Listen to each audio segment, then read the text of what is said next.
मृत्यु के बाद आत्मा की पहली रात। क्या आपने कभी सोचा है कि जब इंसान अपनी आखिरी सांस लेता है तो उसके तुरंत बाद क्या होता है? वो आत्मा जो बरसों से उस शरीर में रह रही थी, अचानक खुद को शरीर से अलग पाती है। शरीर तो जमीन पर पड़ा रहता है, लेकिन वो देखने वाली शक्ति अब भी वहीं होती है। गरुड़ पुराण में लिखा है कि मौत के बाद की वो जो पहली रात होती है, वो इतनी हैरान कर देने वाली होती है कि जिसकी हम कल्पना भी नहीं कर सकते। जैसे ही सांस रुकती है, आत्मा को एक अजीब सा खालीपन महसूस होता है।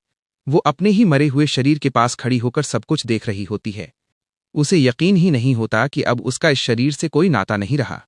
वो अपने रोते हुए घरवालों को देखती है, उन्हें छूना चाहती है, उनके आंसू पोंछना चाहती है। वो चिल्लाकर कहना चाहती है कि मैं यहीं हूं, मैं मरा नहीं हूं। लेकिन कोई उसकी बात नहीं सुन पाता।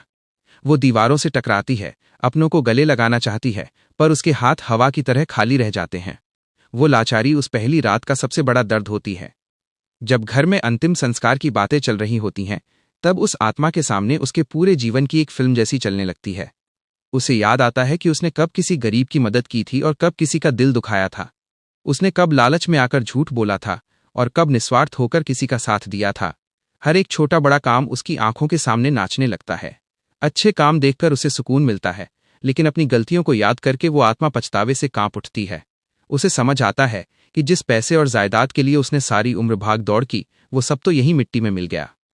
फिर आता है वो समय जब उस आत्मा को लेने के लिए यम के दूत आते हैं।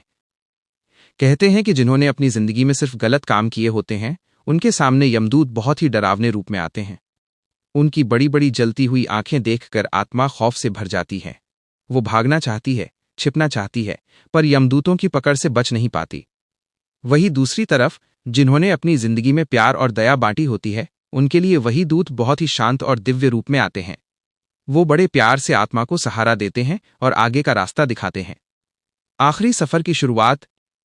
रात के आखिरी पहर में जब घर के लोग थक कर सो जाते हैं, तब उस आत्मा का असली सफर शुरू होता है।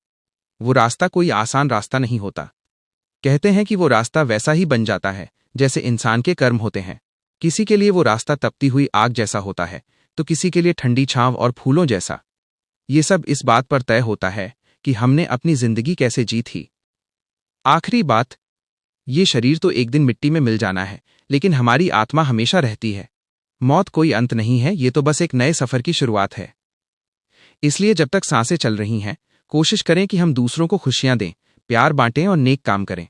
क्योंकि जब वो पहली रात आएगी, तब ना हमारा पैसा साथ होगा, ना हमारे रिश्तेदार। उस वक्त सिर्फ हमारी नेकी ही हमारा हाथ पकड़े खड़ी होगी। अंत। अगर आपको ये बातें सही लगी हों तो कमेंट में जय श्री हरि जरूर लिखें।